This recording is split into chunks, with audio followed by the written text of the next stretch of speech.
Muy buenas noches. Este viernes 23 de mayo, saludamos a todos los que están presentes, que están concurriendo a este Diálogos en Café, auspiciado por Marcos Escudero. Y queremos, en primer lugar, agradecer la presencia de todos ustedes, pero ante todo, agradecer la disponibilidad de Rubén Ferrufino de compartir esta noche con nosotros el estudio, la propuesta que le ha llamado Bicentenario, esbozada y trabajada ampliamente por la Fundación Milenio para poder enfrentar la crisis, pensando Bolivia desde el Bicentenario. Y queremos agradecer esta disponibilidad porque creemos que es importante este estudio en la medida que no solo aborda temas económicos sobre los cuales vamos a hacer mayor énfasis esta noche, sino que también se ancla sobre varios otros pilares que miran el problema de una manera más integral, con desarrollo humano, desarrollo sostenible, gobernabilidad, varias dimensiones para enfrentar este contexto y clima de incertidumbre. Además de saludar a todos ustedes y a Rubén Ferrufinos, quien va a tener 20 minutos a 25 minutos máximo para poder hacernos una propuesta y hacernos conocer esta propuesta, quiero también agradecer a la aceptación y la presencia de tres comentaristas, que son José Luis Carvajal, que ha de dar su percepción, su comentario desde la perspectiva de el Frente Político de la Alianza Política Unidad, a José Luis Pérez por parte de Libre y a Franz Barrios, que viene en representación de Súmate. Valoramos muchísimo que desde las distintas sensibilidades políticas y propuestas políticas también se esté interviniendo para comentar esta propuesta a fin de enriquecer y generar puentes de diálogo y de convergencia y mirar dónde están los nudos. Y antes de terminar esta introducción, quiero simplemente leer las preguntas que hoy día orientan este documento, esta jornada, que son: ¿cómo se caracteriza la crisis actual desde la perspectiva de este plan bicentenario? ¿Cuáles son las tareas mínimas que se deberán abordar? ¿Cómo habría que avanzar en los temas fiscal, monetario, financiero? ¿Cuánto tiempo podrían resolverse estos problemas críticos? Pensamos en el mediano y en el corto plazo, y qué condiciones políticas se requieren.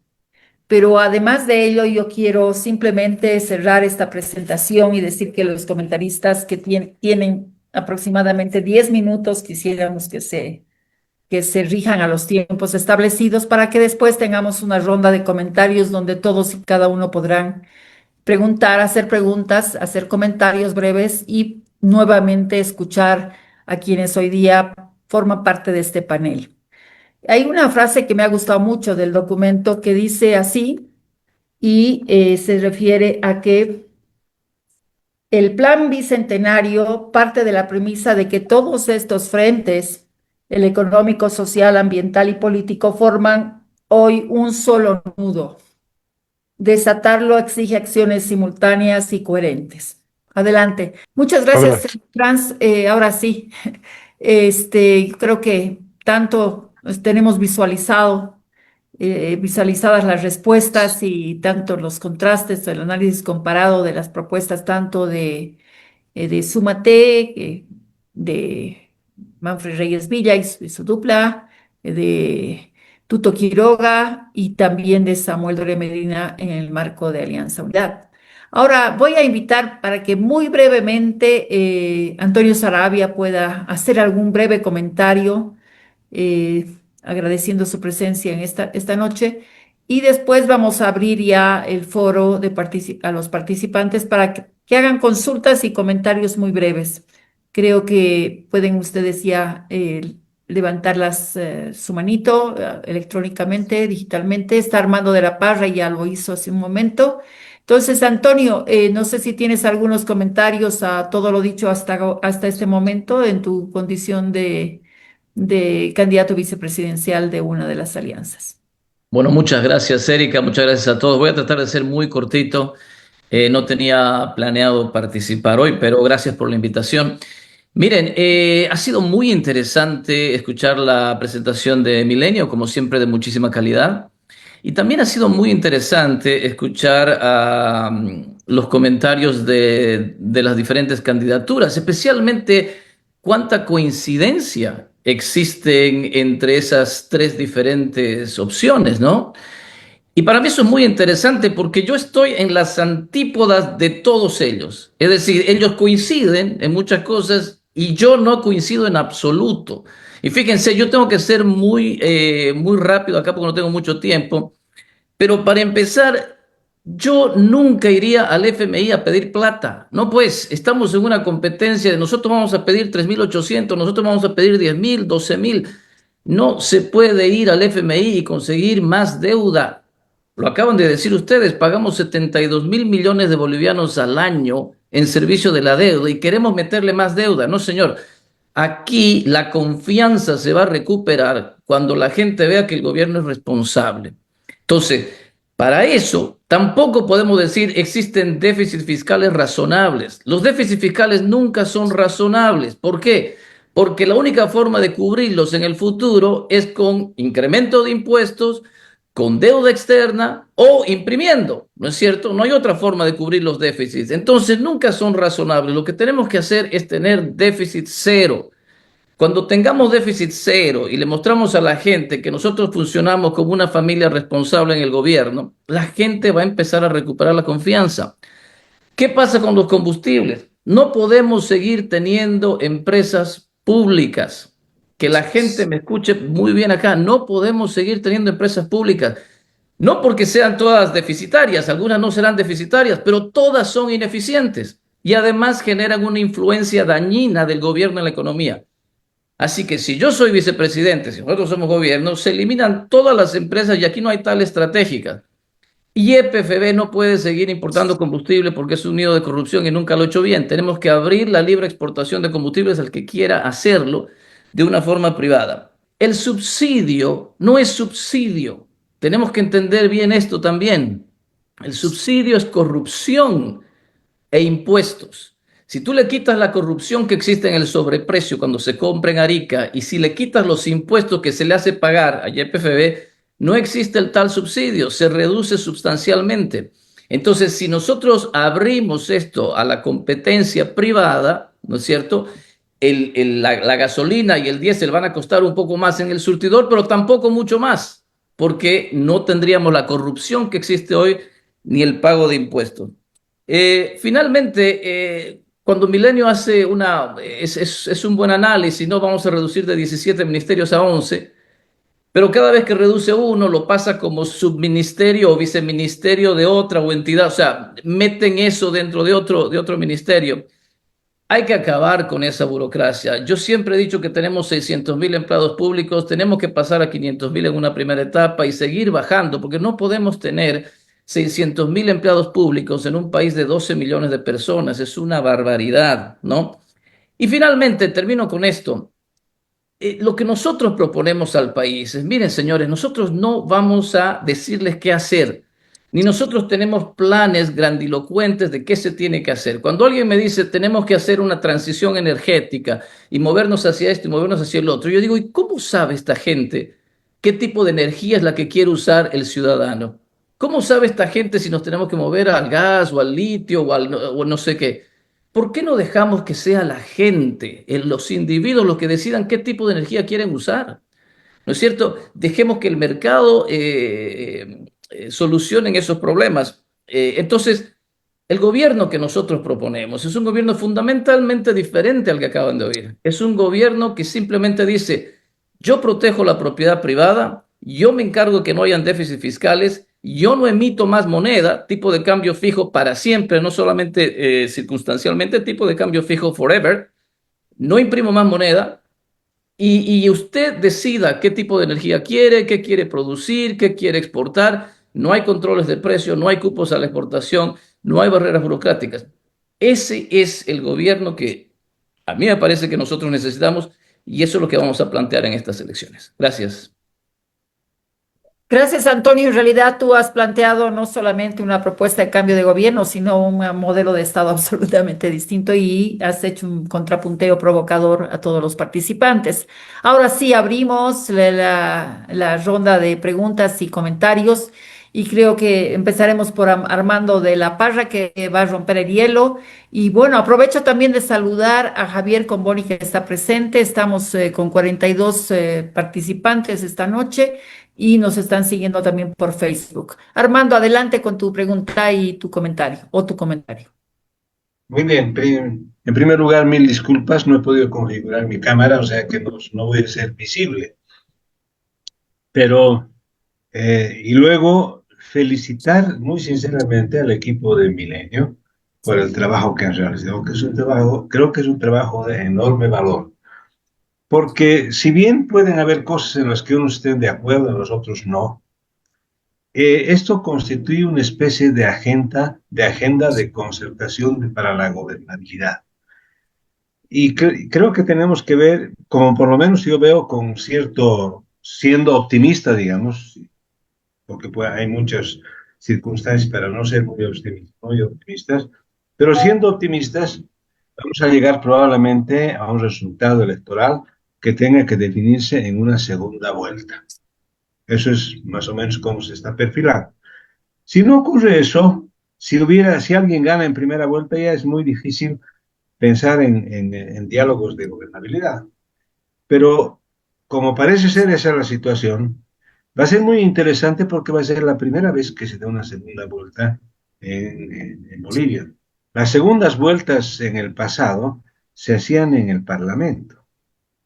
¿Ya? Y finalmente se llegaban a pactos y se elegía el Parlamento en una vuelta parlamentaria. Pero para al entrar en los acuerdos en el ámbito parlamentario, se tenían máximo 4 días. Y claro, era una cosa muy difícil y todos los acuerdos con los que finalmente se llegaba acababan en cuotas vagas, ¿no? Y por eso que muchas veces se ha hablado del cuoteo, eran cuotas vagas para ver cómo se iba ajustando en el camino. ¿Cuál es la diferencia hoy? Es que después de las elecciones, después de la vuelta primaria de elecciones, y primero que ya se conoce el Parlamento. Segundo, que ya está claro quiénes van a disputar la segunda vuelta. Entonces, para esta, creo que se crean las condiciones más favorables para poder entrar a una mesa de diálogo, porque finalmente hay que definir entre los dos primeros más votados. Y a diferencia del pasado, ahora se tiene 2 meses para llegar a un diálogo de concertación y de plan de gobernabilidad. Porque el plan no solamente tiene que ser un plan económico, ¿no?, sino además un plan de gobernabilidad, porque sin eso no se puede hacer nada. Entonces me parece muy interesante de que a estas alturas Milenio haya producido ya una agenda muy importante, una agenda sobre la que, donde están los puntos, la mayor parte de los puntos claros que tienen que dilucidarse y sobre los cuales tienen que llegarse a consensos. Y esto puede generar finalmente las condiciones de una gobernabilidad para quien sea elegido en la segunda vuelta. Entonces, yo lo que aconsejo es que aprovechemos este trabajo de Milenio, trabajemos, estudiémoslo en profundidad y vayamos preparándonos para esa segunda vuelta. Ahora, claro, los que están en la primera vuelta, están ocupados en la primera vuelta, bien, tienen que hacer todo lo posible para ganar la mayor cantidad de votos posibles y la mayor cantidad de representación parlamentaria posible. Ese resultado nos viene después de la primera vuelta y con ese resultado, más un trabajo de esta naturaleza, una agenda como la que tenemos ahora, creo que tendríamos un muy buen material para trabajar el plan de ejecución inmediata para el nuevo gobierno y la gobernabilidad. Muchas gracias. Gracias, Armando. Muy interesante tu comentario. Voy a ceder más ratito a Roberto Lacerna, que también ha levantado la mano. pero hay una pregunta en nuestro chat y quiero referirme a ella. Se trata de la pregunta de María Teresa Mamani, que dice, que pregunta aquí, ¿por qué razón hablaron de tipo de cambio fijo? ¿Por qué no el tipo de cambio variable? ¿Reducirán ministerios? Pareciera que plantea dudas respecto a estas consideraciones y estas propuestas. Roberto, tienes la palabra. Gracias, Erika. Muchas gracias a Rubén y a los tres comentaristas que nos han orientado sobre el tema. Yo quisiera resaltar la dificultad en dos temas, sobre todo, ¿no? La dificultad de implementar el plan. Por un lado, el tema de la compensación a los más pobres, que sería gradualmente para ir reduciendo el precio de los combustibles. Eso es muy difícil, ¿no? En el papel se da muy fácilmente identificar quiénes están en el quinto decil más pobre, pero en la realidad no hay pues carnets de pobres y es muy difícil identificar quiénes son los que forman ese quintil. Entonces me parece que hay una dificultad porque además puede ocurrir muy fácilmente que en ese momento de discriminación se generen mecanismos de corrupción, mecanismos de fraudes, etcétera. Y del mismo modo, me parece que la idea de reducir la renta dignidad puede ser más dañina que saludable, ¿no? Creo que sería mucho más sencillo volver al sistema del bonosol, que tenía otra edad, no era de 60 años, sino desde los 65 años, pero de carácter universal. Es mucho más fácil aplicar una transferencia en efectivo que es de carácter universal, con el añadido además de que en estos 25 años de transferencias directas se ha demostrado claramente que esas transferencias son las más eficaces, las más efectivas, las menos susceptibles a la corrupción y permiten a la gente realmente dirigir el dinero allá donde más lo necesitan, no dependiendo de la burocracia ni de los políticos que decían por ellos. Entonces, el primer tema me parece que la discriminación en términos de precios y subsidios no es factible, o si lo es, resulta muy costosa en términos de legitimidad, de corrupción y de eficiencia. Eso va también para la idea de discriminar los precios de los combustibles, eliminando la subvención para los privados y manteniendo para los públicos, ¿no? El otro tema es el de la política cambiaria, ¿no? Todas las campañas, todas las candidaturas han planteado una especie de retorno a la defensa del boliviano de papel. Pero me parece que es importante pensar que lo que necesitamos es defender el boliviano de carne y hueso. Ya ese boliviano de carne y hueso, el boliviano de papel, le ha erosionado muchísimo su capacidad adquisitiva, le ha erosionado mucho su libertad. Yo me permito plantearles y sugerirles la posibilidad de evaluar la dolarización. Hace unas semanas hemos tenido aquí a Alfredo Arizaga, que era el ministro ecuatoriano de Finanzas, que presidió la dolarización, y hace unos varios meses estuvo Yamil Mahuad, también, que nos contó la experiencia ecuatoriana de la dolarización.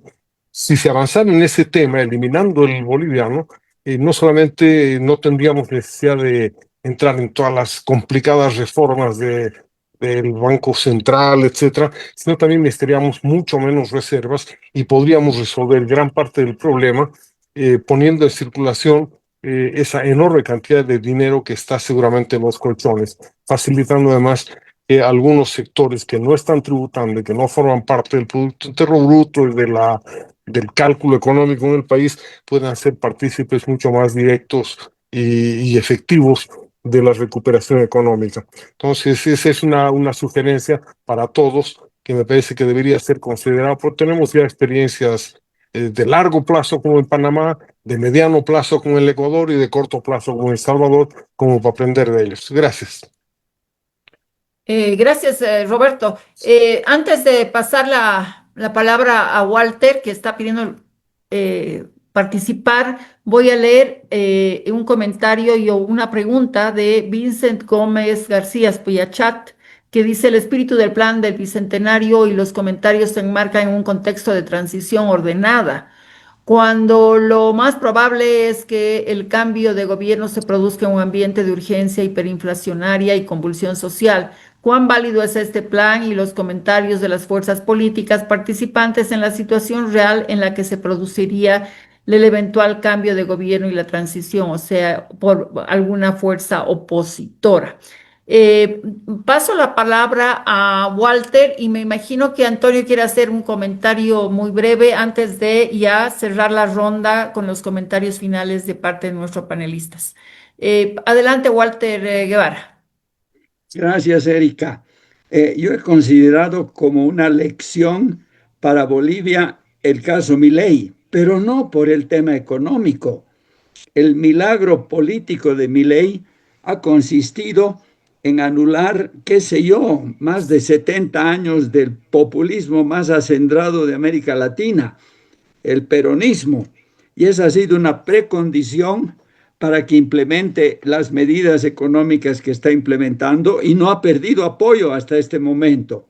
O sea, se ha dado en la transición de Milei el hecho de que el golpe de las medidas económicas ha tenido una secuencia temporal tal que la gente ha esperado y cuando han empezado a dar resultado en reducción de la pobreza, en estabilidad cambiaria, etcétera, ha podido seguir Milei con esa su política.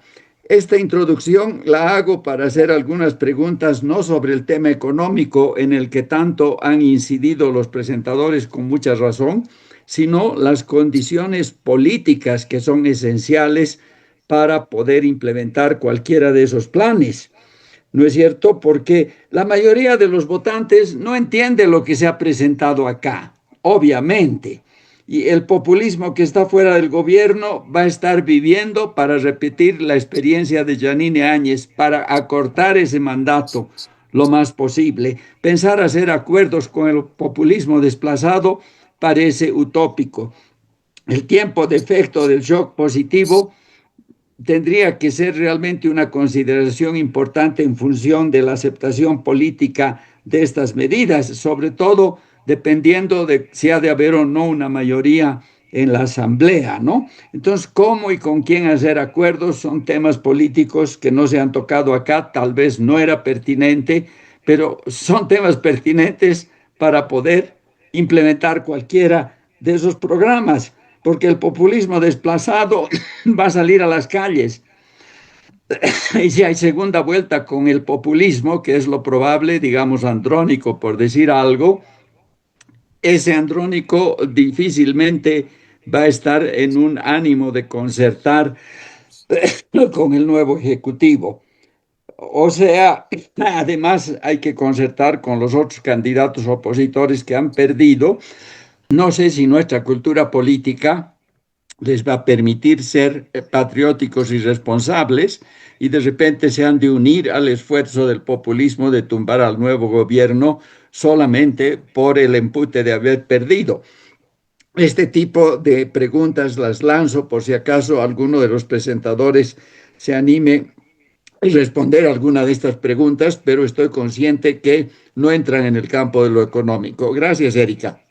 Gracias, Walter, por haber incorporado estas preguntas vinculadas a la gobernabilidad y los problemas que tienen que ver con la institucionalidad versus la lógica de la institucionalidad desde las calles. Antonio, te pido por favor que seas muy breve porque Sí, hay una solicitud más que es de Marco Quiroga y aquí cerraríamos esta ronda que ha sido muy bien, interesante y ha abordado temas variados. bien cortito, Erika, porque quiero Sí. contestarle a María Teresa, que pregunta por qué el tipo de cambio fijo, y me imagino que la pregunta es para mí, porque soy el que planteó el tipo de cambio fijo. Fíjense, el tipo de cambio fijo tiene la virtud de cortarle las manos al Banco Central y por lo tanto de cortarle las manos a los... No lo hizo. Cuando uno dice que el tipo de cambio flexible refleja condiciones de mercado, es una mentira. Porque la única forma de comprar dólares que tenemos nosotros es con bolivianos, ¿no es cierto? Y el boliviano es un producto que lo genera un monopolio, es decir, el Banco Central es el que genera el boliviano, el que imprime el boliviano. Por lo tanto, el Banco Central, imprimiendo boliviano o contrayendo la oferta monetaria, es el que determina el tipo de cambio. Y yo no quiero que los políticos determinen el tipo de cambio. Por lo tanto, planteo el tipo de cambio fijo. Así le quito las manos al Banco Central. Es más, le puedo cerrar la llave al Banco Central porque no tiene que hacer nada. Eso es exactamente la dolarización. La dolarización que plantea Roberto, hay unas cuestiones técnicas acá, pero esencialmente el tipo de cambio fijo es una dolarización. No dependemos de las autoridades monetarias para nuestra moneda. Por eso la virtud, por eso es que lo planteamos. Gracias, Erika. Ya, muchas gracias, Antonio. A ver, Marcos Quiroga, muy brevemente, por favor, y Víctor Montalvo. Quisiéramos que se cierre nomás ya esta ronda porque ya estamos pasados de la hora, pero esta ha sido una jornada muy interesante. Adelante, Marco. Sí, muchas gracias. Mi nombre sí es Marco Quiroga, hablo de la ciudad de La Paz. Soy parte del Comité de Defensa de la Democracia, el CONADE de la ciudad de La Paz. A ver, más que una pregunta, un comentario muy sencillo para todos quienes han expresado el día de hoy el tema político.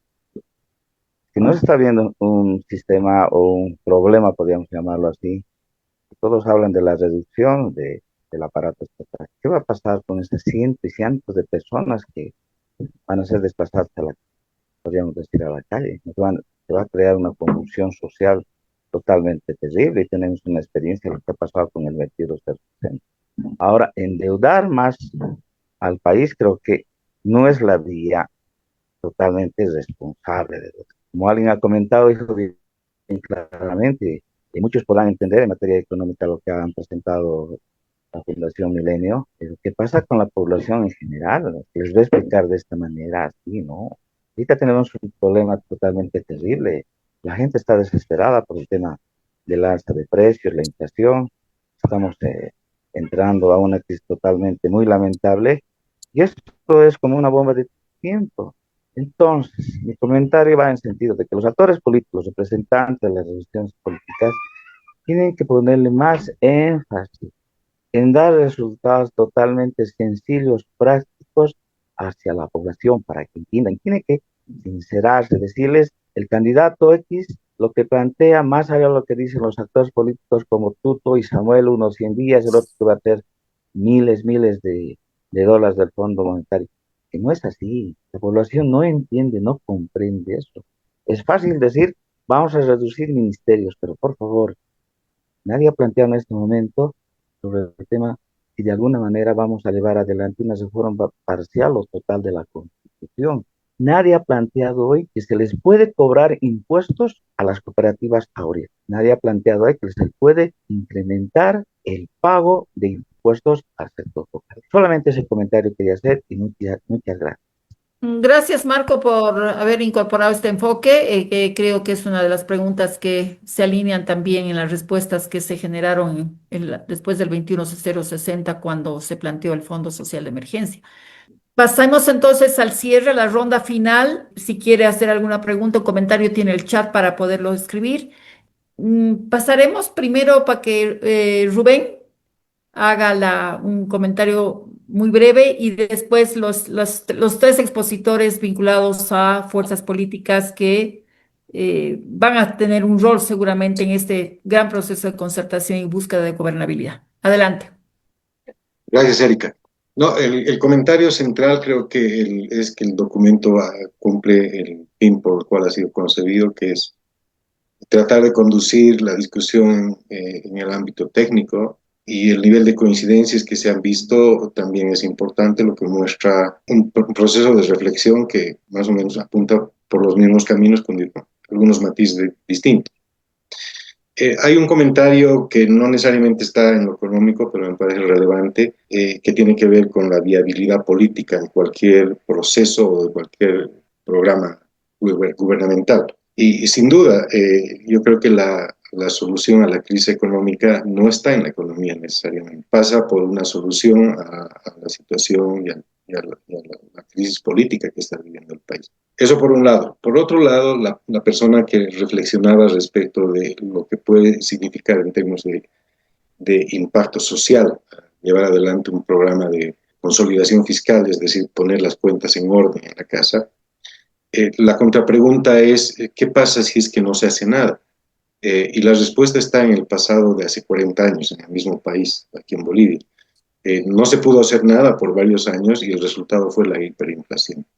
Y quienes más afectados resultaron de ese proceso fueron las personas más vulnerables, con menores ingresos, asalariados, rentistas, en fin, una cantidad de gente que fue afectada por no haber logrado poner las cuentas en orden en el tiempo que debía habérselo hecho. Y un comentario final cortico de parte mía respecto del tipo de cambio. Hemos pensado en la posibilidad de la dolarización, creo que ese es un mecanismo que finalmente elimina la variable de política, digamos, dentro del manejo del monetario. Sin embargo, el desafío es grande, se necesita una cantidad de dólares importante para poder lograr eso. Solamente en el sistema financiero hay cerca de 29.000 millones de dólares en equivalentes, ¿no? Bolivianos, que se necesitarían efectivo, dólares en efectivo, para poder lograr un cambio importante. Entonces, en la Argentina no se ha logrado porque los dólares físicos no existen en esa cantidad. Y creo que Bolivia no tiene por el momento la posibilidad de financiar un monto tan grande. Y por último, la lógica es así. Cuanto más rápido es el ajuste, menos financiamiento externo se va a requerir. Entonces, ciertamente lo que hemos planteado es lo que las normas de los organismos internacionales establecen como límites para financiamiento a los países que son parte de su estructura accionaria. Ha habido excepciones, por supuesto. El caso de Argentina, lo he mencionado en mi presentación, Argentina accedió a montos superiores a lo que establecía la norma, y posiblemente si es que en el caso de Bolivia, digamos, algún candidato o existe algún mecanismo para poder acceder a mayor recurso, en la medida que esto sirva para reestructurar pasivos, para atender necesidades urgentes, yo creo que son bienvenidos, ¿no? En el documento a lo que se llega es a lo que está establecido por la norma de cada uno de los organismos internacionales. Agradecerles, creo que el documento es mucho más extenso que lo que hemos podido discutir hoy día, invitarlos a la lectura, al análisis.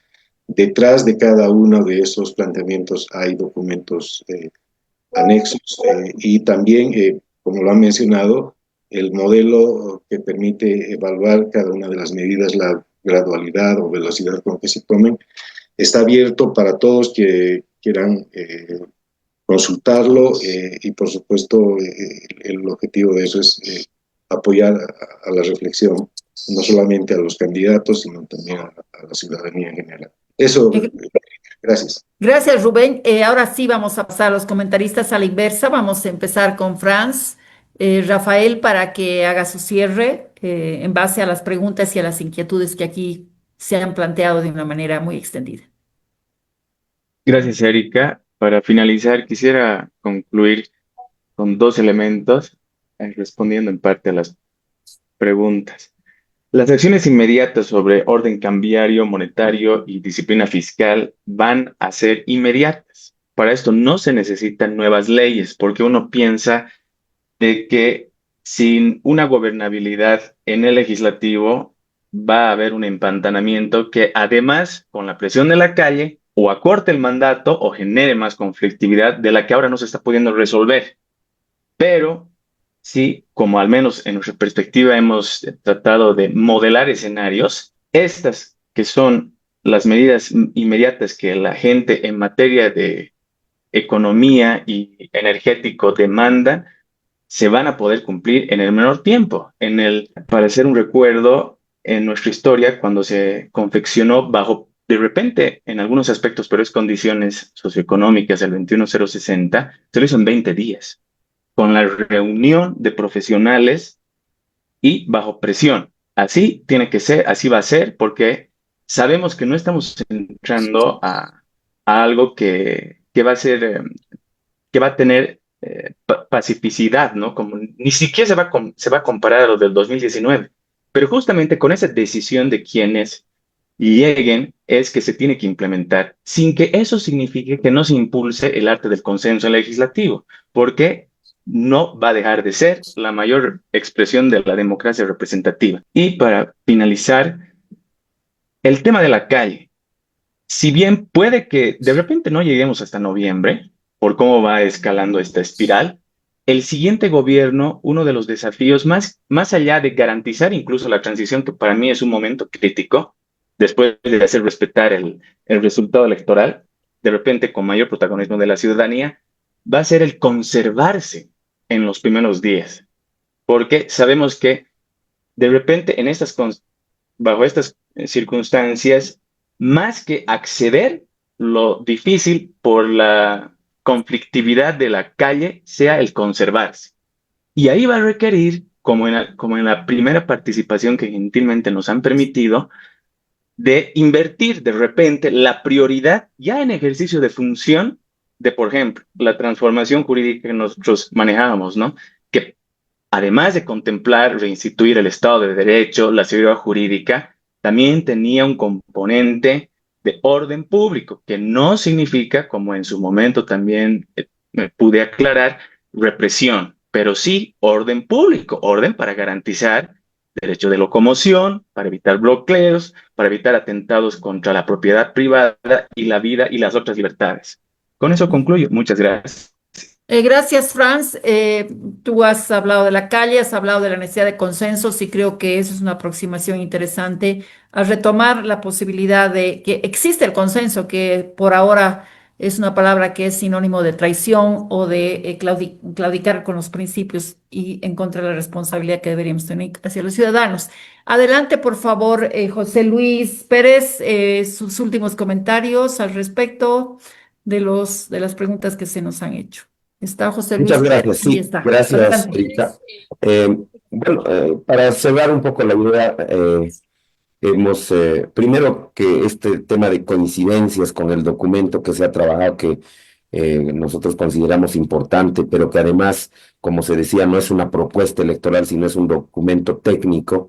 Entonces, consideramos que el tema de la consolidación fiscal tiene que darse de inmediato, ¿no? Es decir, es importante, no hemos manifestado dificultades y nuestro análisis determina que esta consolidación fiscal se va a dar, pero por supuesto lo que habíamos dicho al inicio era que el gobierno, algunos de los comentarios han manifestado, el gobierno que vamos a recibir, que Tuto recibiría, va a ser un gobierno que no va a tener, nos van a dejar pues prácticamente con cero combustibles, ¿cierto? Nos van a dejar con el déficit. Entonces, lo que tenemos que hacer es, hemos pensado y hemos diseñado y además hemos corroborado que se puede hacer, es que en nuestro plan hay que conseguir la factibilidad o la facilidad, como quieran llamar, rápida del Fondo Monetario con los 333 millones que decíamos, porque es el gobierno nuevo no aguantaría ni 3 semanas con este tema de no tener combustibles y las deudas que se van a tener. Y en el otro punto, en el de los acuerdos políticos, por supuesto que eso es importante. Tuto los va refiriendo cuando se tiene que presentar, porque son temas ya no son tan técnicos. Alguno decía, estos temas técnicos, ¿cómo se los va a llegar a la población? Estamos presentando en un escenario donde, por supuesto, todos nosotros entendemos lo que estamos haciendo, pero Tuto baja en los escenarios donde él participa y con la gente que se reúne en toda Bolivia, bajan los puntos claves que la gente piensa que le están aquejando, no tener combustible, no tener dólares, tener problemas, entonces, y otorga y les plantea las soluciones que se van a llevar adelante de manera que puedan comprender rápidamente qué es o cómo se va a hacer, no necesariamente en un escenario totalmente técnico. Por lo tanto, están contemplados todos los temas de los acuerdos políticos, los está refiriendo, y este documento técnico que es prácticamente, he tratado de hacer un resumen para ver las coincidencias con el trabajo que se nos ha presentado, ha redundado un poco en la parte económica, pero también está toda la parte sostenible, medioambiental, la parte social, etcétera, que seguramente ustedes van a tener la oportunidad también de revisar y se los vamos a hacer llegar y lo vamos a compartir. Agradezco nuevamente el espacio, pues, y les mando un saludo. Ya, muchas gracias, José Luis Carvajal. Ya vamos a estar casi 2 horas. Por favor, José Luis Carvajal, tus últimas palabras. Gracias, Erika. Para cerrar este interesante conversatorio, básicamente es reforzar algunas ideas. La primera es que uno de los problemas fundamentales se refiere al déficit fiscal. El déficit fiscal, ¿cómo está compuesto? Yo creo que es importante analizar porque en un 40% el déficit fiscal se va en subvención a los combustibles. Otro 40% es el gasto corriente más que involucra a las empresas públicas. Un 10% tiene que ver con la renta dignidad y otro 10% con el financiamiento a la inversión pública. Por lo tanto, es importante atacar dos factores que componen este déficit fiscal. El gasto corriente, que tiene que ver, y en eso coincidimos todo, con la reducción del aparato estatal. Hay que ser muy creativo en esa parte, es muy importante porque en eso coincido, no se va a poder eliminar, agarrar y reducir, como algunos han planteado, bajar a la mitad de funcionarios públicos. No nos olvidemos que de los 540,000 funcionarios públicos aproximadamente que existen, de esos 170,000 más o menos corresponden a todo lo que son municipios, gobernaciones, universidades públicas. Entonces, esos son entes autónomos, por lo tanto no tienes injerencia como poder ejecutivo. Tú tienes injerencia sobre todo lo que tiene que ver con los funcionarios públicos que están a cargo del nivel central.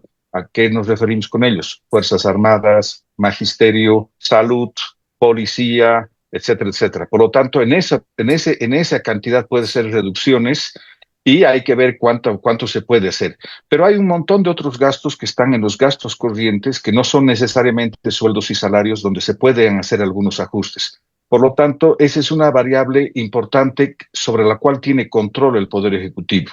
El otro aspecto que es clave es qué vas a hacer con el tema de la subvención. Ahí se han planteado hoy día dos, básicamente, propuestas. Una es la gradualidad y otra es el shock. Nosotros coincidimos, por lo menos en la propuesta de Samuel, está el tema de eliminar el tema de la subvención al diésel y dejar por ahora la subvención a la gasolina. ¿Por qué? El diésel está básicamente una buena proporción. En el tema de la subvención, otro dato importante que es importante que ustedes lo conozcan, es que de toda la subvención, el 70% se va al diésel y un 30% a la gasolina especial.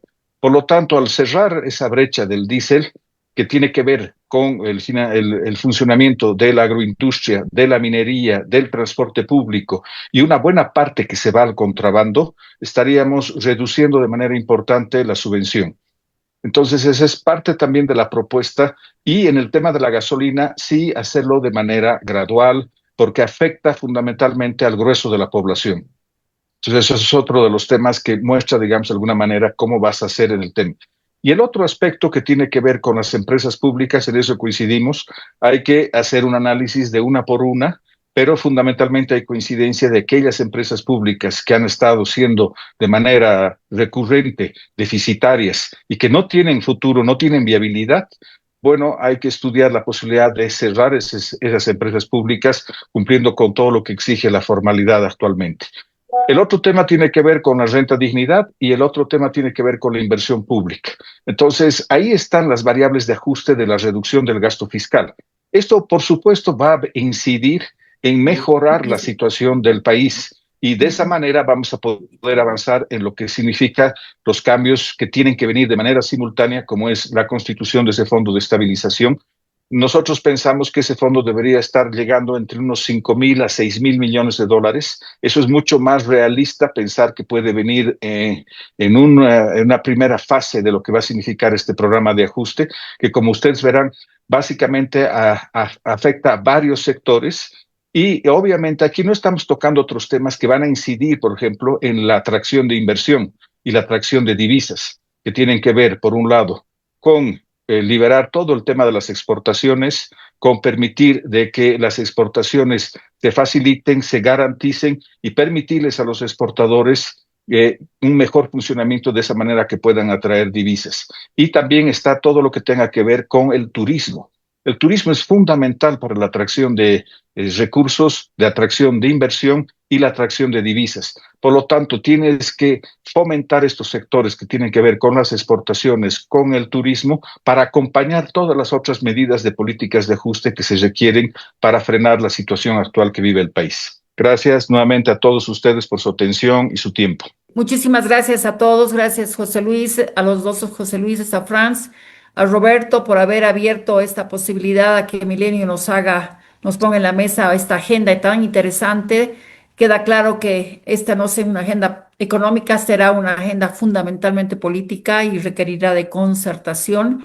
Hay muchos temas ahí todavía en el debate, pero creo que hay senderos que permiten la convergencia de ideas y la convergencia de políticas públicas y de Estado que nos proyecten no solamente en el corto plazo, sino en el mediano plazo.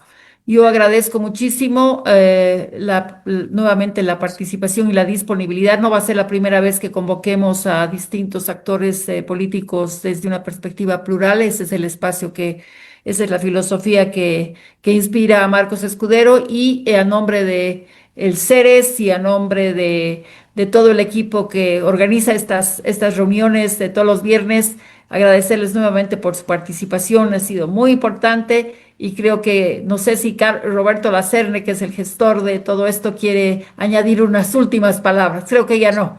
Hemos estado prácticamente 1 hora y 10 minutos sentados para hablar de estos temas que preocupan a los bolivianos. Muchísimas gracias y muy buenas noches. Gracias.